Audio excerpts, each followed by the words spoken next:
ദൃഷ്ടിദോഷം, കണ്ണേറ്, പ്രാക്കുദോഷം, ആഭിചാരം, ഇതിനെക്കുറിച്ചൊക്കെ നമ്മൾ കേട്ടിട്ടുണ്ട് അല്ലേ? ഇതൊക്കെ ചെയ്യുന്നത് നമ്മുടെ ശത്രുവായിരിക്കും എന്ന് തോന്നുന്നെങ്കിൽ അതങ്ങ് കളഞ്ഞേക്കണം. കാരണം നല്ല ശത്രു ഇങ്ങനൊന്നും ചെയ്യില്ല.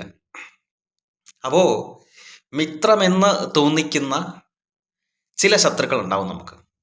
അതൊരു പക്ഷേ നമ്മുടെ സുഹൃത്തുക്കളാകാം, നമ്മുടെ ബന്ധുക്കളാകാം, നമ്മുടെ അയൽവാസികളാവാം, നമ്മുടെ നാട്ടുകാരാവാം, ആരുമാവാം, നമ്മുടെ സന്തത സഹചാരിയാവാം. നമുക്കൊന്നും പറയാൻ പറ്റില്ല. ഞാനിപ്പോൾ ഇങ്ങനെ പറയുമ്പോൾ കഴിഞ്ഞ ഒരു വീഡിയോയ്ക്കകത്ത് ഒരാൾ കമൻറ്റ് ഇട്ടിരുന്നു, ഇങ്ങനെ മനുഷ്യരെ തമ്മി തല്ലിക്കണമെന്ന്.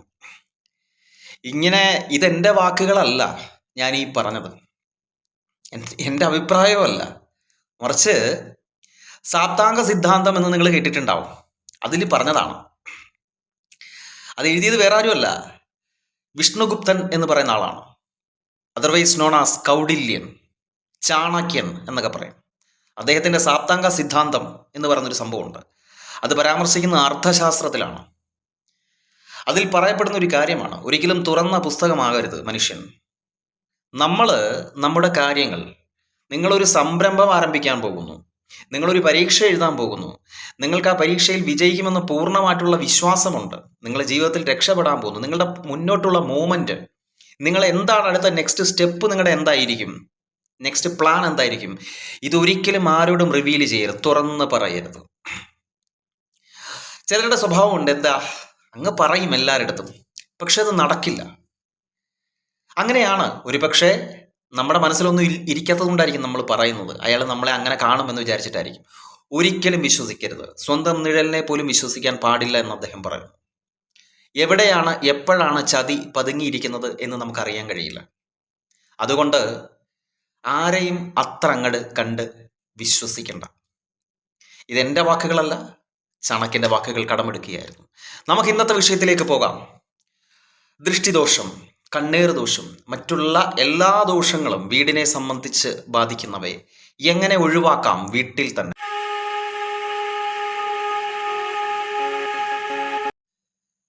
നമസ്കാരം, രുദ്രധാരയിലേക്ക് ഹാർദമായ സ്വാഗതം. ഞാൻ പറഞ്ഞല്ലോ, നമ്മുടെ വീടുകളിൽ ചിലപ്പോൾ നല്ല രീതിയിൽ പോയിക്കൊണ്ടിരിക്കുന്ന ഫാമിലി ആയിരിക്കും പെട്ടെന്നൊരു ദിവസം സാമ്പത്തികമായിട്ട് താഴെയിട്ട് വരുന്നു. അതല്ലെങ്കിൽ നല്ല രീതിയിൽ സ്നേഹിച്ച് മുമ്പോട്ട് പോകുന്ന ദമ്പതിമാർ ഒരൊറ്റ ദിവസം കൊണ്ട് ഒരു കാര്യമില്ലാത്ത കാര്യത്തിന് പിണങ്ങി മാറുക.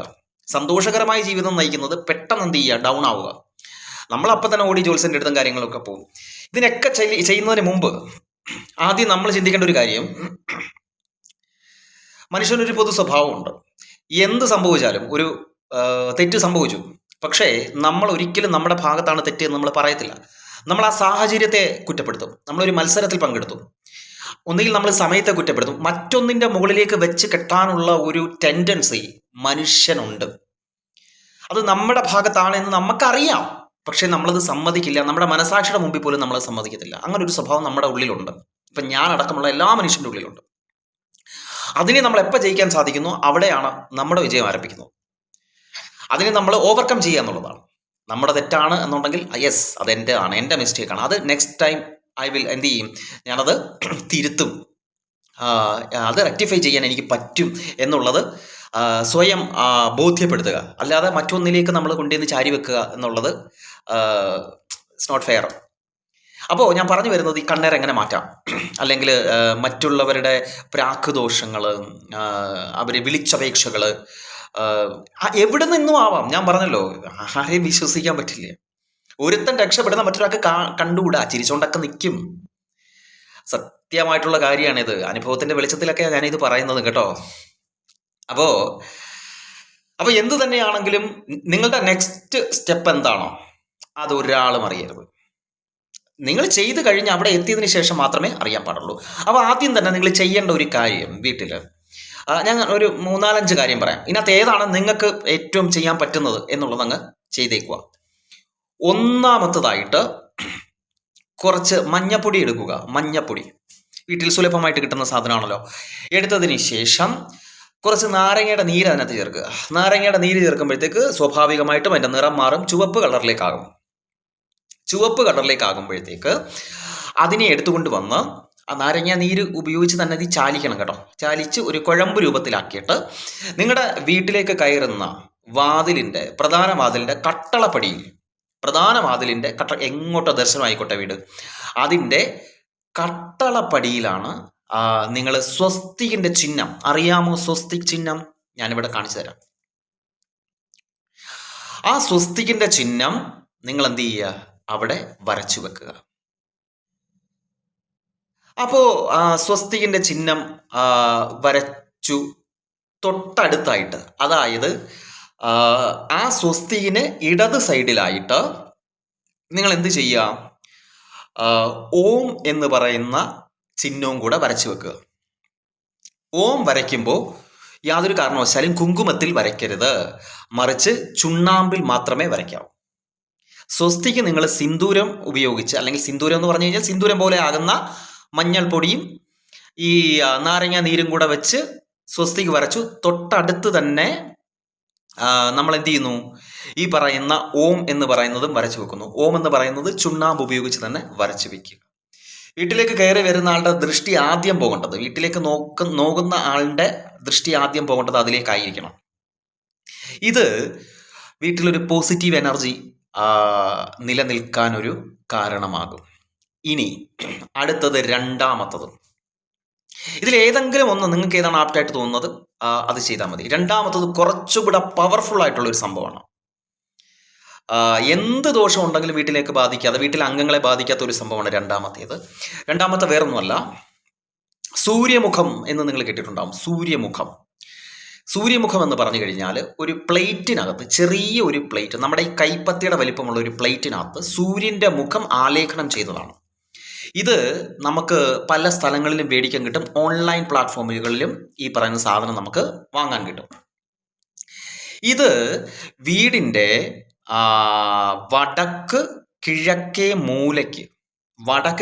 മൂലയാണ് ഏറ്റവും പ്രധാനം. അവിടെ വെക്കുന്ന ഏറ്റവും നല്ലത്. അവിടെ തൂക്കിയിടുക.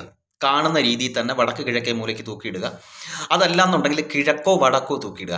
ഇനി നിങ്ങളുടെ വീടിൻ്റെ ഫ്രണ്ട് എങ്ങോട്ടാ, ആ ഫ്രണ്ടിൽ ഒത്ത നടുക്കായിട്ടും ഈ പറയുന്ന സംഭവം തൂക്കിയിടാം. അതല്ലെങ്കിൽ കയറുന്ന വാതിലിൻ്റെ കട്ടളയിൽ നിന്ന് താഴേക്ക് കയറുമ്പോൾ തല ഇതിനകത്തൊന്ന് മുട്ടുന്ന രീതിയിൽ ചെറുതായിട്ടൊന്ന് ഇതിനെ നോക്കി നമ്മൾ ചരിഞ്ഞ് വേണം പോകാൻ. ആ രീതിയിൽ ഇതിങ്ങനെ തൂക്കിയിടുക എന്നുള്ളതാണ് ഈ പറയുന്ന സൂര്യമുഖം. ഈ സൂര്യമുഖം മേടിക്കുമ്പോൾ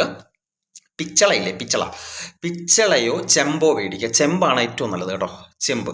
ആ ചെമ്പിനകത്തുള്ളത് മേടിച്ച്, വലിയ വിലയൊന്നുമില്ല. അപ്പോൾ അത് മേടിച്ച് തൂക്കിയിടുക എന്നുള്ളതാണ്. ഒരു ദോഷവും അവിടേക്ക് എത്തില്ല. ഇത് ഞാൻ പറയാനുള്ള കാരണം, ഞാനിത് കണ്ടത് ഭട്ട് എന്ന് പറയുന്ന ഒരു സമുദായമുണ്ട്. എവിടെയാണെന്നറിയാമോ? നമ്മൾ ഈ ഭട്ടതിരി എന്നൊക്കെ പറയത്തില്ലേ, അതിൻ്റെ ഒരു വിഭാഗമാണ്. അത് എവിടെ വെച്ചാൽ കണ്ടെന്ന് വെച്ച് കഴിഞ്ഞാൽ കർണാടകത്തിൽ ആ ഒരു വിഭാഗമാണ് ഈ ഭട്ട് എന്ന് പറയുന്നത്. അവർ കുന്താപുര, കൊല്ലൂർ, മംഗലാപുരം ഈ പറയുന്ന സ്ഥലങ്ങളിലൊക്കെ ഉള്ള വിഭാഗത്തിൽപ്പെടുന്ന ഇവർ വീടിൻ്റെ ഈ പറയുന്ന മൂലയ്ക്ക് ഈശാന കോണിൽ ഇങ്ങനെ ചെയ്തിടാറുണ്ട്. അപ്പോൾ ഞാൻ ഇതിനെപ്പറ്റി അന്വേഷിച്ചു, ഇത് എന്താണ് സംഭവം എന്നുള്ളത്. അപ്പോൾ ഇത് അന്വേഷിച്ച് കഴിഞ്ഞപ്പോഴാണ് അറിയുന്നത്, ഇത് ശരിക്കും ഉടലെടുത്തത് പാലക്കാടൻ ഗ്രാമങ്ങളിൽ നിന്നാണ്. പാലക്കാട് കൽപ്പാത്തി എന്ന് പറയുന്നൊരു സ്ഥലമുണ്ട്. കൽപ്പാത്തിയിൽ അടിക സമുദായത്തിൽപ്പെടുന്നവരുടെ അഗ്രഹാരം എന്ന് പറഞ്ഞാൽ അറിയില്ല, ബ്രഹ്മദേയും അഗ്രഹാരവും. ആ അഗ്രഹാരം, അതായത് ബ്രാഹ്മിൺസ് താമസിക്കുന്ന ഭാഗമാണ് ഈ അഗ്രഹാരം എന്ന് പറയുന്നത്, കോളനി പുറത്ത്. അവിടുത്തെ വീടുകളിൽ ഈ പറയുന്ന സംഭവം ചെയ്ത് ഇട്ടിട്ടുണ്ട്. അപ്പോഴാണ് ഇതിനെപ്പറ്റിയുള്ള അന്വേഷണം തുടങ്ങി. ഞാൻ വിചാരിച്ചു എന്താണ് നമ്മൾ ഈ ഫെങ്ഷുയി പോലത്തെ എന്തോ ആണെന്ന്. പക്ഷെ അല്ല. ഇതിൻ്റെ യഥാർത്ഥ ഉദ്ദേശം ഈ പറയുന്ന ദോഷങ്ങൾ, മറ്റുള്ളവരുടെ പ്രാക്കും മറ്റ് കാര്യങ്ങളൊന്നും ആ വീടിനെ ഏൽക്കാതിരിക്കാൻ, അതിനു വേണ്ടി മാത്രമാണ്, ഒരു പ്രോസ്പെരിറ്റി ഉണ്ടാവാൻ വേണ്ടി മാത്രമാണ് ഇവരത് ആത്മീയപരമായിട്ടും സാമ്പത്തികപരമായിട്ടും ഒക്കെ റിലേഷൻസ് ഒക്കെ നല്ല രീതിയിൽ പോകാൻ വേണ്ടിയിട്ട് അവർ ചെയ്യുന്ന ഒരു ഉപാധിയാണിത്. അപ്പോൾ ഇത് കേരളത്തിൽ നിന്നും മറ്റ് പ്രദേശങ്ങളിലേക്ക് വ്യാപിക്കപ്പെട്ടിട്ടുള്ള ഒരു സംഭവമാണ് ഈ പറയുന്ന സൂര്യമുഖം എന്ന് പറയുന്നത്.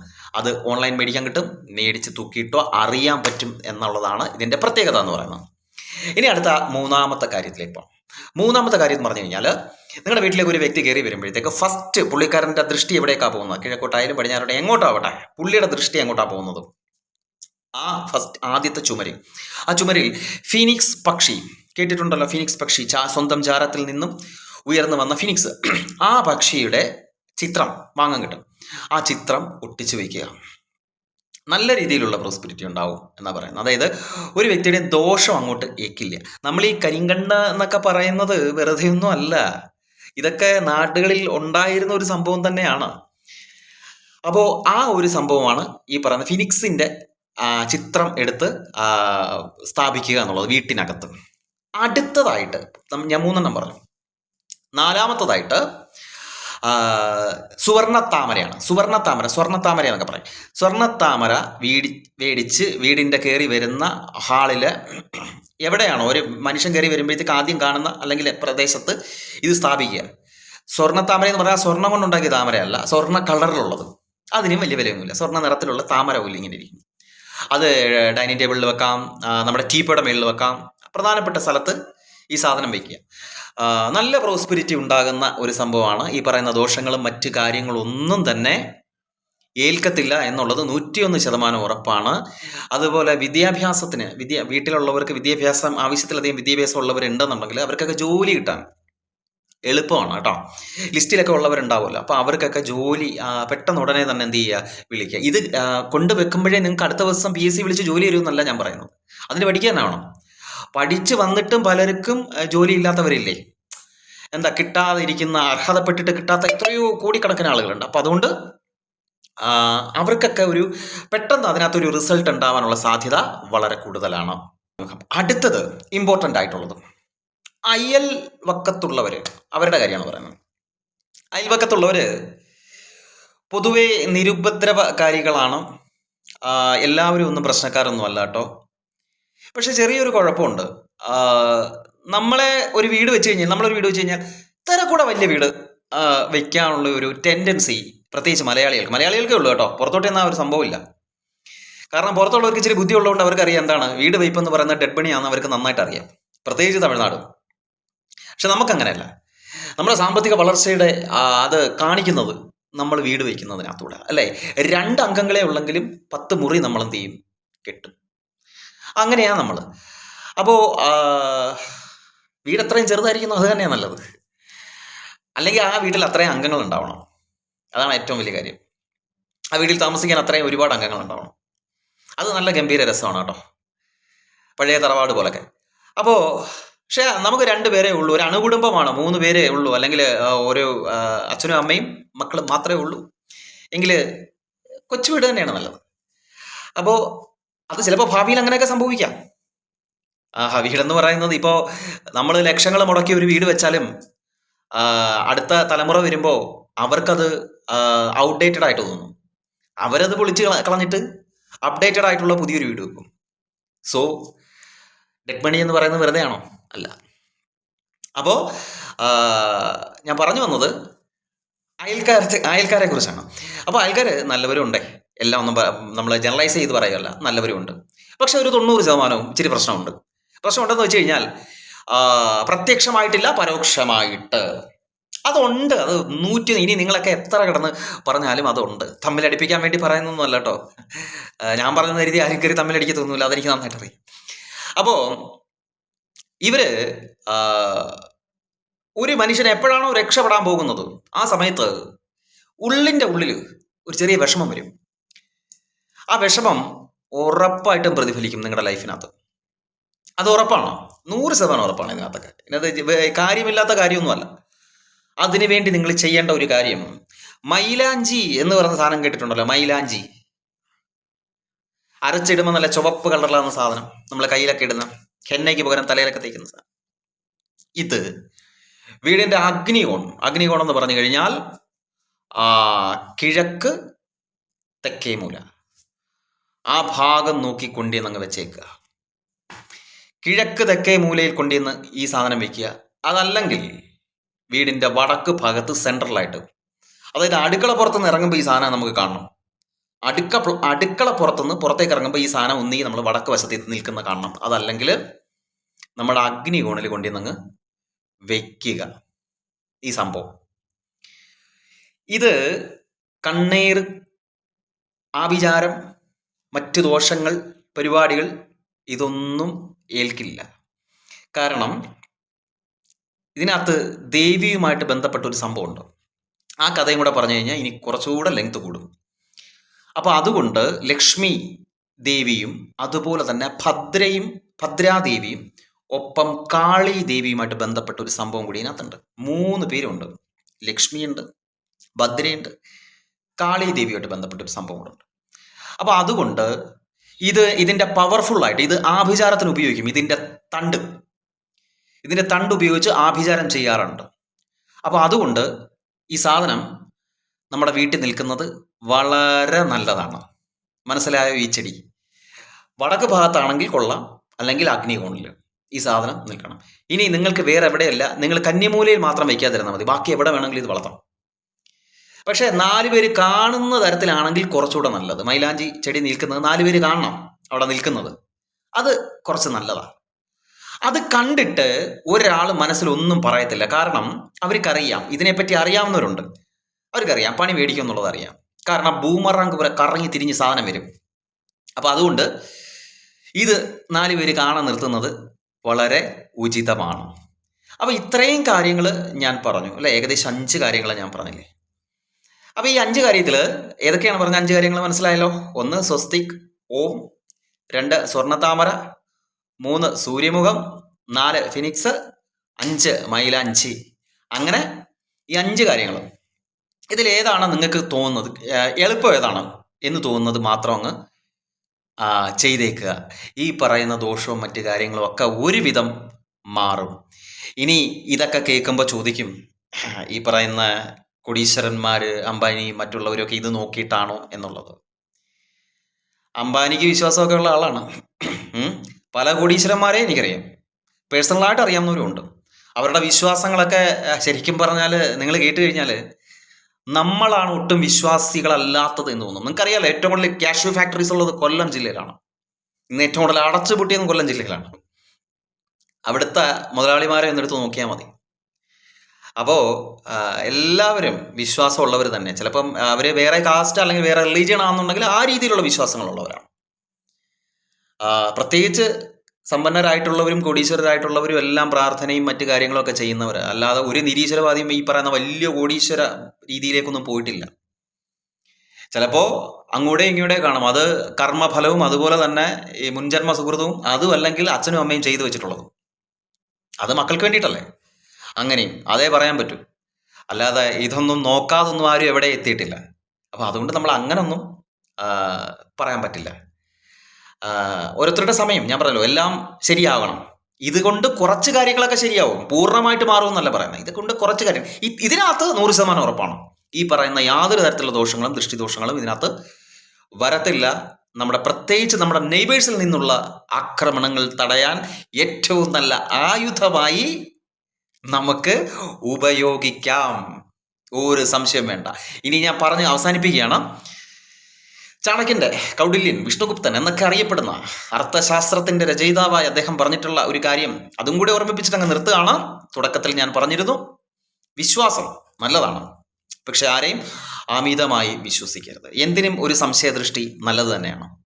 അത് നിങ്ങളുടെ മുമ്പോട്ടുള്ള ജീവിതത്തിൽ നിങ്ങളെ ഒരുപാട് സഹായിക്കും, നിങ്ങളുടെ വളർച്ചയിൽ ഒരുപാട് സഹായിക്കും. ഒരിക്കലും തുറന്ന പുസ്തകമാകരുത്, വല്ലവരും വന്ന് വായിച്ചിട്ട് അങ്ങ് പോകും. അതുകൊണ്ട് തുറന്ന പുസ്തകമാവാതിരിക്കുക.